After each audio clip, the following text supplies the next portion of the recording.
Aceitar esses falsos pregadores significa abdicar da fidelidade total a Deus e a sua palavra inspirada. Então não é só porque acontece milagre, maravilha, que está tudo bem, não. O que ele está ensinando? O que ele está falando? Que tipo de palavra, de doutrina ele está trazendo? Então, se é uma pessoa que traz heresias, que traz coisas contrárias à palavra de Deus, não importa que milagres que ocorreu. Não importa quantos milagres essa pessoa tem realizado.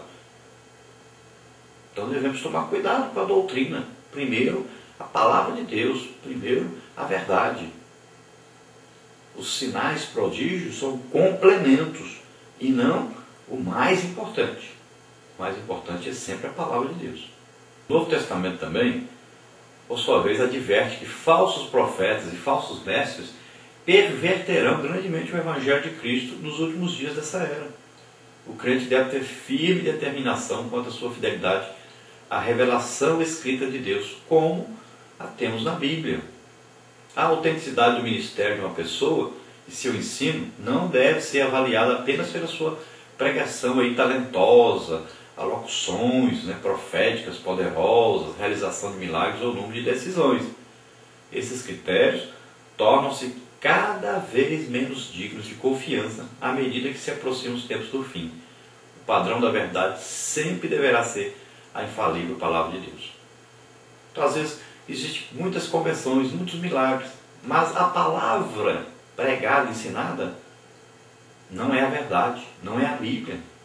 Está sendo contrária à Bíblia, então não serve para nós. Se nós olharmos aí sobre o passar pelo fogo, nós estamos na época disso e as pessoas fazem fogueiras de São João, passam lá por dentro das fogueiras, acreditam que existe ali um poder mágico ou alguma coisa de Deus que a pessoa passou e não se queimou. Então Moisés relembra os israelitas que não devem imitar a prática dos cananeus de sacrificar crianças aos deuses pagãos, que eles faziam tentando influir no decurso então, dos eventos futuros. Então pessoas que começam com essas práticas e daqui a pouco estão até oferecendo pessoas em sacrifício. De vez em quando a gente vê falar nisso aí. Crianças, pessoas, órgãos de pessoas são oferecidas aí a demônios. Então a pessoa tem que tomar cuidado. Quando você está entrando por esse caminho, você pode acabar fazendo coisas cada dia piores.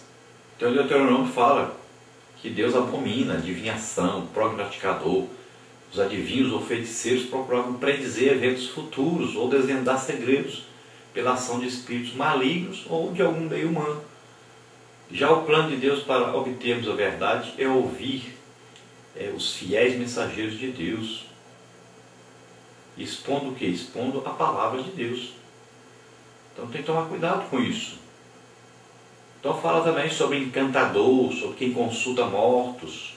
Então essa lista inclui o quê? Os médiuns, os espíritas, todos que invocam os mortos ou consultam espíritos adivinhantes, demônios na verdade. Por que eles fazem isso? Para conhecerem segredos, predizer futuro, controlar coisas ou pessoas. O que eles chamam de comunicação com os mortos é na realidade comunicação com os demônios. Veja 1 Samuel 28, 7, 14, o exemplo aí do próprio Samuel consultando aí uma pitonisa, uma adivinha. Veja 2 de Reis 21, 6, veja Isaías 8, 19. Teve um rei de Israel que ele fazia isso, praticava bruxaria. Então é coisas abomináveis diante de Deus. Às vezes a pessoa vai lá, eu vou lá, morreu um parente meu, um amigo meu, minha mulher, o meu marido, uma pessoa que eu gostava muito, meu avô, minha avó, não sei quem. Aí eu vou lá consultar, vou lá conversar com ele. Chega lá numa mesa, aí uma pessoa está lá, a pessoa diz que recebe espíritos, aí você oferece lá uma oferenda e tal. E daí a pouco você está conversando com demônios. As pessoas têm demônios. E quando a pessoa morre, o demônio fica aí vagando. Jesus diz que ele fica procurando outro lugar para entrar. E aí, aquela pessoa tem chamado, vem chamando os demônios. Aí o demônio da pessoa que morreu vem. Chega ali e começa a falar igual a pessoa que morreu. Sabe escrever como a pessoa escrevia. sabe segredos da pessoa que morreu, e claro, demônio. E você fica consultando. Daí a pouco, você está prisioneiro desse demônio. Começa aí a ter que levantar de madrugada, ir na encruzilhada não sei aonde, oferecer sacrifício a esse demônio, e vai ficando cada dia mais escravo. Ele começa a fazer alguém na sua família ficar cego, ou surdo, ou aleijado, ou doente de alguma coisa, e começa a tomar posse da sua família, começa a estragar toda a sua família. Seu futuro fica todo comprometido. Só tem um jeito, é aceitar Jesus como Senhor e Salvador, porque fazendo isso, você morre para esse pacto, essa aliança com esses demônios, e começa uma vida nova com Deus. Só tem esse jeito, tem que quebrar esse pacto, essa aliança. E Jesus leva, e já levou sobre ele, nossas aí maldições, tudo que tinha de contrário a nós, pactos feitos com demônios e tudo, levou na cruz do Calvário. Quando você aceita Jesus, você fica livre. Então sempre que vier esses demônios atormentar você, você sempre fale: Jesus, Jesus. Fale, clame pelo nome de Jesus. Jesus, tenha misericórdia de mim. Jesus, me salve. Jesus, me liberte. Fale isso e você vai ver que esses demônios correm. Procure imediatamente a igreja e aceitar Jesus como Senhor e Salvador, para ficar livre dessas prisões que esses demônios trazem às pessoas. Em segundo livro de Pedro, capítulo 1, versículo 19, Pedro está dizendo aí que nós temos que ter muito firme a palavra dos profetas. Pedro contrasta as ideias humanistas com a palavra de Deus. Ele atesta a origem divina das Escrituras e afirma que toda profecia teve sua origem em Deus e não no ser humano. Assim temos a certeza que a mensagem de Deus é infalível. Ela não é passível de cometer aí erros, enganos. Deus não se engana, não erra. As pessoas que erram, que se enganam, que falam coisas que Deus não mandou. Mas a palavra de Deus é a verdade, é inerrante, livre de qualquer erro, de falsificação, de logro. Deus aprova a sua palavra, confirma a sua palavra. Então a infalibilidade e a inerrância da Bíblia são inseparáveis, porque a inerrância é o resultado da infalibilidade da própria palavra de Deus.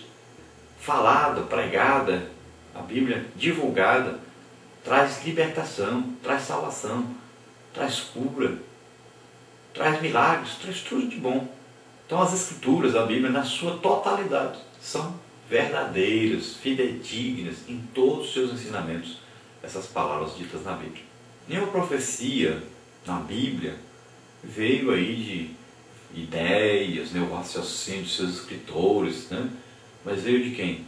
Do Espírito Santo.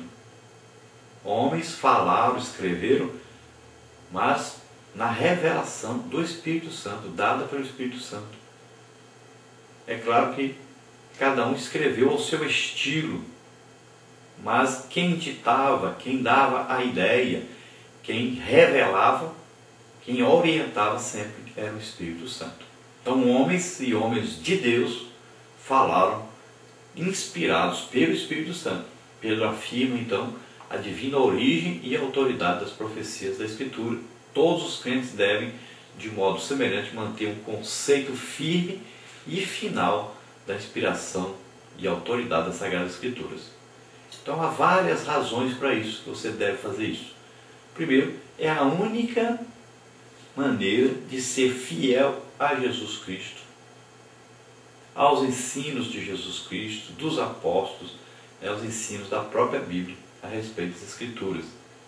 Sem uma convicção, sem uma certeza inabalável nas Sagradas Escrituras, a igreja fica sem alicerce autêntico e seguro para a sua fé, sem certeza da salvação, sem valor moral absoluto, sem mensagem garantida para pregar, sem nenhuma certeza do batismo do Espírito Santo e da operação dos dons, dos milagres, nenhuma esperança da volta iminente de Jesus Cristo.